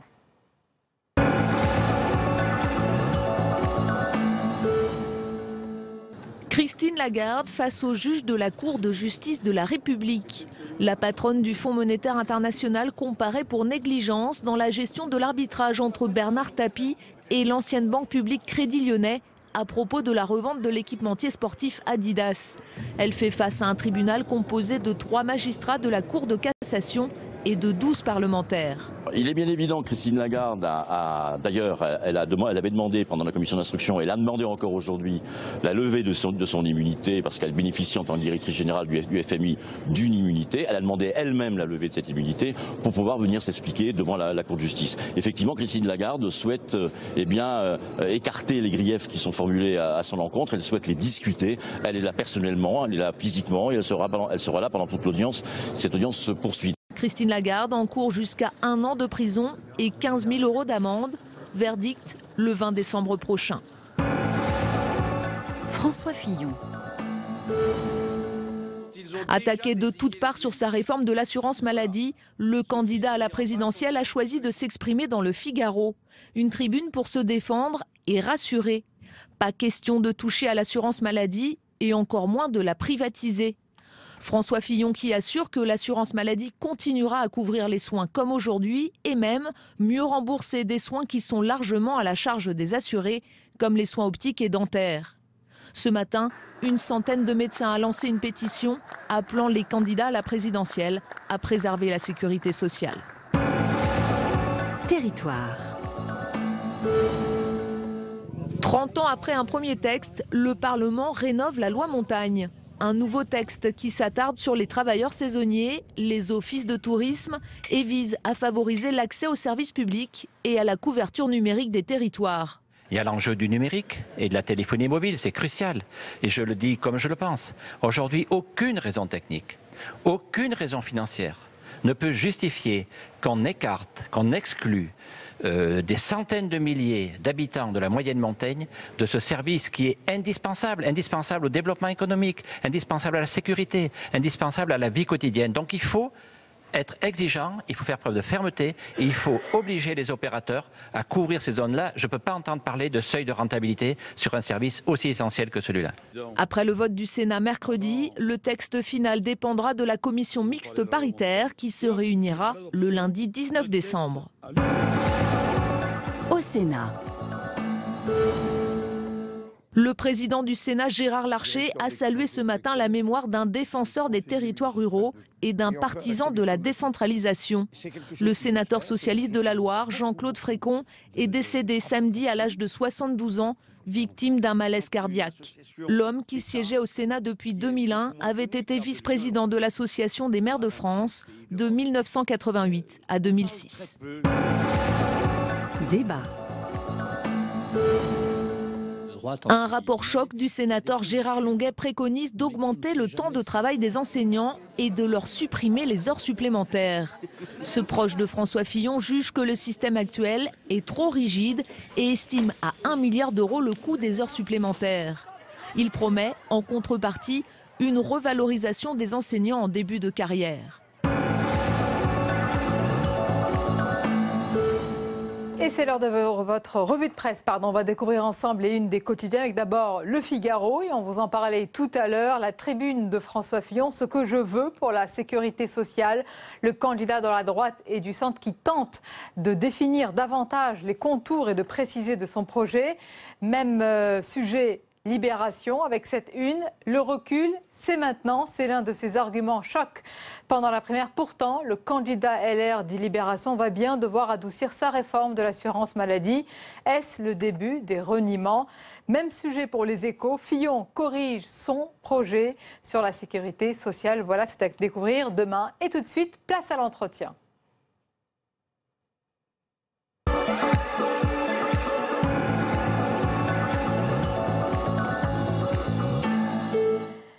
Mon invitée ce soir a été la patronne de General Electric France. Elle est aujourd'hui entrepreneur, cofondatrice d'une start-up qui s'appelle Raise. Elle est aussi la présidente du Women's Forum. Bonsoir et bienvenue, Clara Guémard. Vous êtes aussi l'auteur de ce livre, co-auteur d'ailleurs de ce livre dont on va parler, Dialogue entre une mère et sa fille, sur les grands sujets qui agitent notre société. Mais d'abord, je parlais de votre parcours. C'est un changement quand même de passer d'un groupe tel que General Electric France, vous étiez la patronne, à une start-up, aujourd'hui avec une équipe forcément plus réduite, à taille humaine, je crois une quinzaine de personnes. Comment on passe de l'un à l'autre comme ça? Chez General Electric, il y avait 14 000 personnes. Et quand on a créé Raise avec Gonzague de Blinière, eh bien, il y avait une page blanche et nous deux. Et l'idée, elle était assez simple, c'était de se dire que en France, la France nous avait tout donné et qu'aujourd'hui les jeunes cherchaient du travail, il n'y avait pas assez de travail pour les jeunes et que si nous, on ne retroussait pas nos manches pour trouver de l'activité pour les jeunes, qui le ferait? Et on a fait tout simplement ce qu'on savait faire, puisque Gonzague de Blinière est un grand acteur du private equity, de l'investissement. Moi, j'étais chef d'entreprise pendant un certain nombre d'années. Donc, on est allé voir les grandes réussites françaises. On leur a dit, investissez chez nous. Nous, on va investir auprès des fameuses ETI, vous savez, ces entreprises de taille moyenne qui ont besoin de capital patient, long terme, à côté d'eux et qui ne vient pas les perturber dans leur gouvernance. Et leur réussite, et donc la réussite de Raise, va financer une fondation, puisque nous, l'équipe, Gonzague, moi, et maintenant on est 23 personnes, nous donnons 50% de ce que nous gagnons à cette fondation. Et comme nos actionnaires, les grandes entreprises françaises, Total, L'Oréal, Danone, Bouygues, Veolia, etc., ont anticipé notre don. On a donc une fondation qui a aujourd'hui 1,5 million par an à donner aux jeunes entrepreneurs. Mais expliquez-nous, Raise, donc c'est une boîte, c'est une start-up qui vient en aide finalement aux autres entreprises. Et c'est un tissu dont vous parlez, c'est les PME, c'est vraiment le tissu vivant, j'allais dire, en France. Les grands groupes, est-ce qu'ils ont vraiment besoin de passer par votre médiation pour repérer ces pépites? Alors, il n'y a pas de grandes entreprises, de petites entreprises. Tout le monde par la est taille, en tous les cas, bien sûr. Mais on essaye de les classifier. Et au fond, une grande entreprise, elle a réussi parce qu'elle avait plein d'intrapreneurs à l'intérieur, parce que sinon, elle ne réussirait pas. Il y a tellement de choses qui se transforment et qui changent en permanence. Mais ce qui est vrai, c'est que les grands groupes sont très curieux de comprendre ce qui se passe dans ce fameux écosystème des startups, tout ce qu'on évoque sur la disruption économique, etc. Et nous, on a reçu dans la Fondation plus de 1300 ce que nous on appelle des jeunes entreprises de croissance, puisque on ne prend pas la création, on ne prend pas l'amorçage, mais on prend les entreprises qui ont déjà réussi, qui ont un taux de mortalité de 50%, donc on essaie d'éviter cette mortalité pour les amener à devenir pérennes. Et franchement, tous les jours, on voit des jeunes entrepreneuses et des entrepreneurs qui ont des projets solides et qui sont hyper créatifs. Alors eux, la question du travail qui était évoquée tout à l'heure, ils ne se posent pas la question, ils travaillent 90 heures par semaine, mais ils n'ont pas le sentiment de travailler, ils sont dans leur projet, dans leur passion. Et c'est vrai que pour les grands groupes, comprendre ce qui est en train de se passer, c'est très important. Parce que la disruption, elle ne vient pas de l'intérieur, elle vient toujours d'ailleurs. Et quand on regarde aujourd'hui les entrepreneurs qui réussissent, je vais prendre l'exemple de Mano Mano qui a créé une place de marché dans le bricolage. Philippe de Chanville n'était pas du tout spécialiste de bricolage. Il y connaissait même rien, sauf qu'il a disrupté le marché dans sa façon de faire. Et beaucoup de jeunes entrepreneurs vont sur des marchés qu'ils ne connaissent pas. Par exemple, j'ai rencontré ce matin un jeune entrepreneur qui a créé une entreprise qui s'appelle So Home. Et son idée, c'est de faire rencontrer les propriétaires et les locataires en direct. Ils connaissaient rien. Donc ils ont l'audace d'aller vers d'autres domaines. Mais Clara Guémard, c'est formidable parce que là, vous nous décrivez une réelle dynamique entrepreneuriale qui existe en France, etc. Pardonnez-moi, je vais aussi vous rappeler le verre à moitié vide, forcément, parce qu'on voit aussi qu'il y a une forme de peur d'embaucher aujourd'hui, une peur de pérenniser certains contrats, alors que malgré tout, sous ce quinquennat, il y a eu beaucoup d'aides, même si elles peuvent être jugées insuffisantes, justement, pour aider à l'embauche. Pourquoi il y a encore ce frein ? Pourquoi ? J'ai écouté le débat tout à l'heure et je voulais juste faire deux remarques sur ce qui a été dit, parce que d'abord le sujet de la productivité ou de la croissance. Aujourd'hui, quand vous n'allez plus à la gare pour aller acheter votre billet de train, vous faites baisser le PIB. Et cette productivité, elle se voit nulle part, sauf que pour vous, c'est un gain de productivité extraordinaire. Quand vous pouvez aller acheter votre billet, vous faire vos courses sur Internet, quand vous pouvez dialoguer avec vos amis ou monter, créer un petit film sur votre iPhone, tout ça, c'est des productivités absolument incroyables et qui se mesurent nulle part. Donc quand les économistes disent que la croissance baisse et que la productivité baisse, c'est vrai quand on regarde avec les vieux schémas anciens qui sont la production de produits et de services, mais quand on regarde la dématérialisation de l'économie, ils ne sont pas capables de la mesurer. Donc moi, je voudrais rassurer ceux qui nous écoutent, ce n'est pas parce que les chiffres disent qu'il y a moins de productivité et qu'il y a moins de croissance que dans les faits, les gens n'ont pas plus accès à des biens, à des services et surtout à la créativité et qui leur permettent de réaliser. Et comment rassurer tous les autres, ceux qui ont vraiment cru que les entrepreneurs, certains le font, ça c'est une évidence, ce n'est pas du tout un procès évidemment qu'on dresse ici, mais pourquoi il n'y a pas davantage, il n'y a pas eu cet élan davantage qu'auraient pu offrir les conditions qui ont été installées sous ce quinquennat? Vous savez, si vous prenez, pour ne pas prendre un parallèle avec le travail, si vous prenez le parallèle avec la voiture, aujourd'hui, passer son permis de conduire, c'est devenu de plus en plus difficile. Ma fille vient de passer son code, elle a révisé 2000 questions, elle a passé son code, il y avait 50 questions, il n'y en avait que 4 qu'elle avait déjà révisées alors qu'elle en avait 2000. Moi, quand j'ai passé mon code, il y avait 350 questions. Et la voiture sans chauffeur va arriver dans quelques années. Donc on est dans cette situation absurde où on a des règles de plus en plus strictes, de plus en plus contraignantes, de plus en plus compliquées, qui fait qu'on a peur d'embaucher, parce qu'on ne sait pas si on va pouvoir se séparer des gens. On peut assouplir les règles. Mais pas tant que ça. Il peut y avoir un donnant-donnant, faire la moitié du chemin. C'est pas vrai. On n'a pas assoupli les règles. Et surtout, on a considéré que la seule solution, la meilleure des solutions, c'est d'être un salarié avec un CDI. Et donc, si moi, je suis entrepreneur et que je ne suis pas un salarié et que je n'ai pas un CDI, j'ai la double peine. Parce que non seulement je prends mon risque et j'essaye de créer mon aventure entrepreneuriale, donc je prends un risque, mais en même temps je ne suis pas considérée comme un citoyen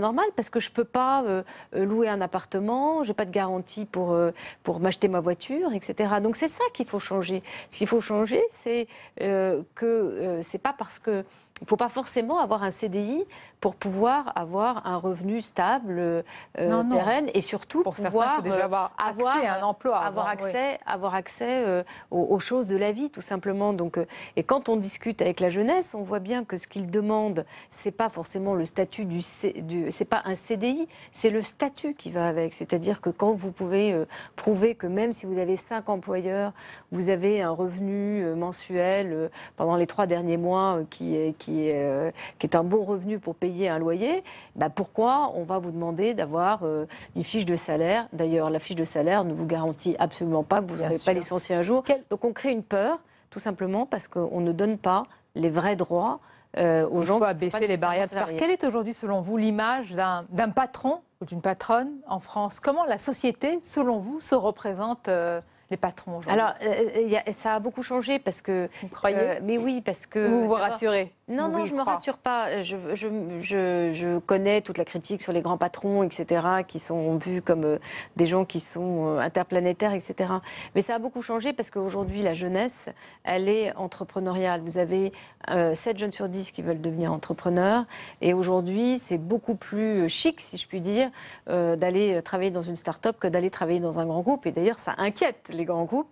Ils se disent, si je veux attirer les meilleurs, j'ai intérêt à peut-être changer mes méthodes de travail, à leur donner plus de liberté, à plus les écouter, à entendre ce qu'ils ont envie de dire et pas les considérer comme des pions dans une machine. Et parmi ces jeunes, il faudrait qu'il y ait plus de femmes. Ça, c'est l'un de vos combats. Mais c'est un combat, j'allais dire, que vous portez presque naturellement.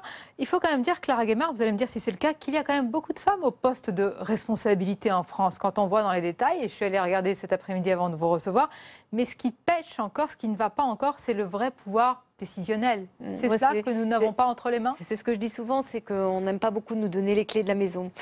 Aujourd'hui, les hommes ont compris que les femmes travaillaient et qu'elles travaillaient bien, donc on leur a confié des responsabilités, mais le pouvoir de décision est entre les mains des hommes, et ça, il faut que ça change. Et General Electric France ne s'est pas posé une seule question quand il vous a confié les clés. Oui, il l'a mais fait. General Electric France, c'est une entreprise américaine, n'est pas une entreprise. Et alors quoi? Ils ont la culture de la compétence avant tout? Ils ont la culture de la compétence avant tout, ils ont surtout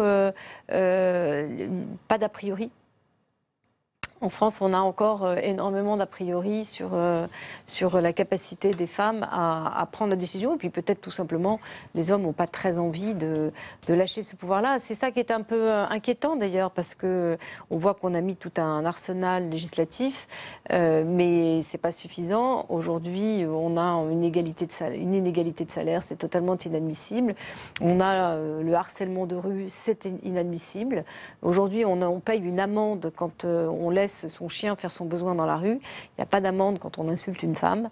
Je crois qu'il y a vraiment des sujets qui sont clés, parce que l'égalité entre l'homme et la femme, le féminisme, c'est vraiment ça, c'est de permettre aux femmes d'avoir exactement non seulement les mêmes droits, mais la même capacité à agir que les hommes, et ce n'est pas encore le cas en France. Et plus légèrement, il y a même des questions, j'allais dire entre guillemets un peu bêtes, que je ne vous poserai pas ce soir, mais parfois que j'ai retrouvées dans différentes interviews, quand on vous pose souvent, Clara Guémard, la question de savoir comment vous pouvez gérer votre vie professionnelle et puis votre vie personnelle et familiale avec 9 enfants. Vous êtes l'épouse du député Hervé Guémard, mais je me suis dit que j'attendrais de recevoir Hervé Guémard pour lui poser à lui la question comment il fait. C'est exactement ça, c'est-à-dire que je répondrai à cette question quand on la posera aux hommes. Exactement. Je voudrais aussi qu'on parle vraiment de ce livre avec votre fils. C'est un dialogue inédit entre une mère et sa fille. Il faut qu'on parle. Le monde a changé. Et ce qui est formidable, vous abordez vraiment différents thèmes, la société, le travail, la démocratie, c'est que les dialogues ne sont pas forcément attendus.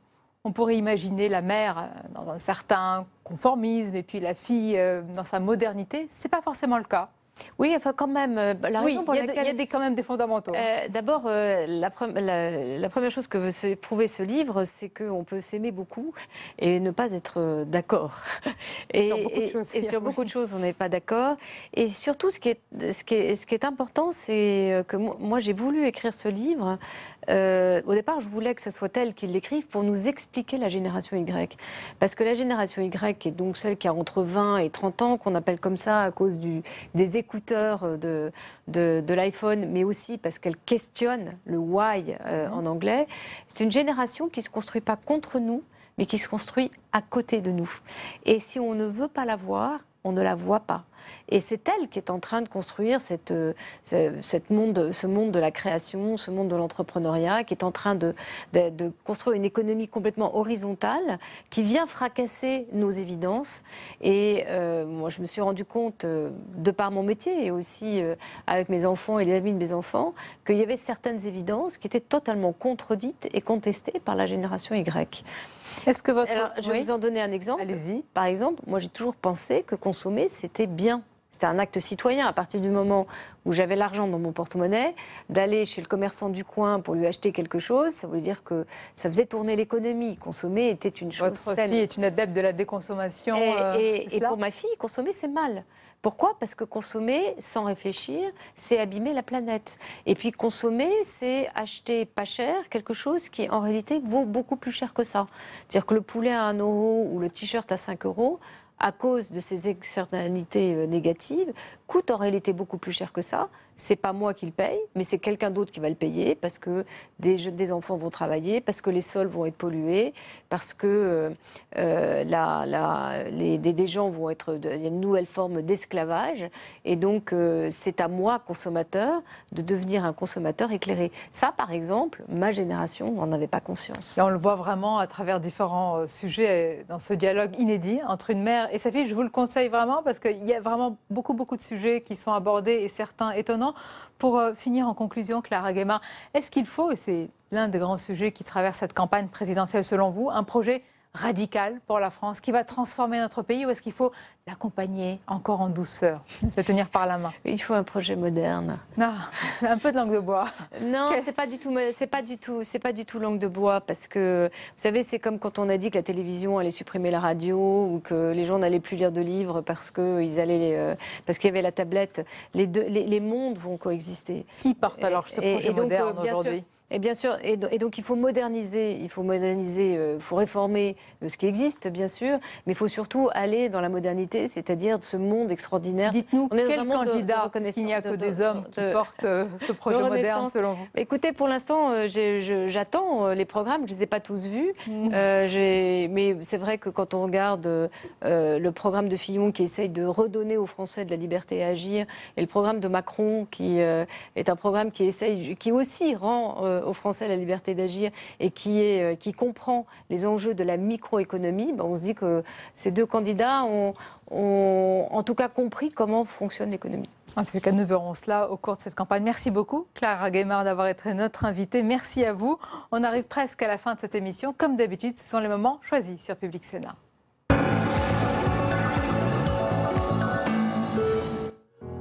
Perchée à 2300 mètres d'altitude, ce qui fait d'elle la plus haute d'Europe, Val Thorens est l'une des dernières nées des stations de ski françaises.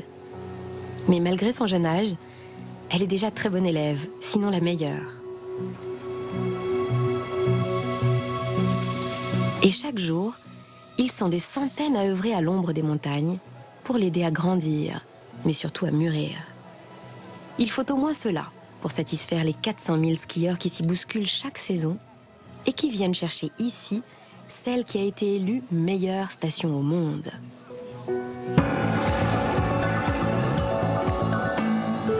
Et je le dis comme je le pense. Aujourd'hui, aucune raison technique, aucune raison financière ne peut justifier qu'on écarte, qu'on exclue des centaines de milliers d'habitants de la moyenne montagne de ce service qui est indispensable, indispensable au développement économique, indispensable à la sécurité, indispensable à la vie quotidienne. Donc il faut être exigeant, il faut faire preuve de fermeté et il faut obliger les opérateurs à couvrir ces zones-là. Je ne peux pas entendre parler de seuil de rentabilité sur un service aussi essentiel que celui-là. Si nous voulons être ce parti du réveil, nous devons d'abord être le parti du réel. Mes chers amis, les Républicains doivent être le parti du principe d'innovation plus que du principe de précaution. Le parti du gaz de schiste, le parti des OGM. Et il parle de réveil. Le réveil, il faut qu'il sonne à l'heure. Là, je pense qu'il sonne avec un certain nombre d'heures de retard. Et j'en donnerai juste un exemple. Les fermiers américains qui se sont convertis aux OGM sont en train de changer d'avis parce que c'est beaucoup trop cher et qu'il y a moins de productivité que les fermiers européens qui n'y sont pas allés. Donc, je pense qu'il ferait bien de réfléchir avant de continuer. D'accord, donc on voit que vous n'êtes pas d'accord sur le fond, mais... Pourquoi est-ce que Michel Rocard n'a jamais pu être vraiment candidat à la présidence de la République? Il a été candidat. Non, mais je ne vous parle pas du Moyen-Âge. Je vous parle de la période qu'on étudie depuis 72. Après, ils sont drôles. Je crois que Rocard était un homme de parti aussi. Et par conséquent, il n'a pas voulu diviser son parti et il a des 2 fois renoncé à se présenter contre François Mitterrand parce qu'il n'avait pas fait le pari que fait Macron aujourd'hui, par exemple, qui est de sortir du jeu politique classique. Il était vraiment un socialiste et il a vu et il a dit au congrès de Metz je ne serai pas candidat contre vous, contre l'avis de la plupart de ses amis et de ses conseillers.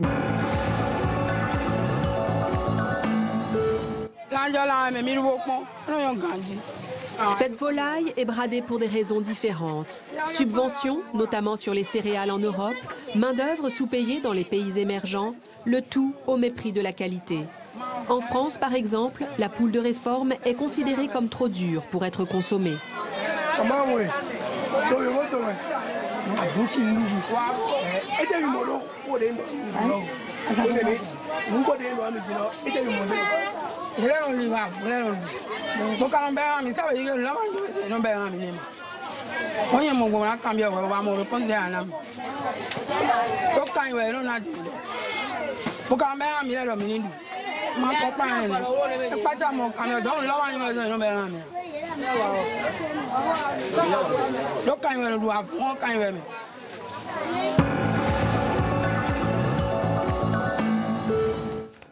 Et on arrive à la fin de cette édition. Merci encore de votre fidélité. Votre rendez-vous matinal demain, c'est Territoire d'Info. Et je vous retrouve avec plaisir à 22h. Merci encore. Belle fin de soirée à vous.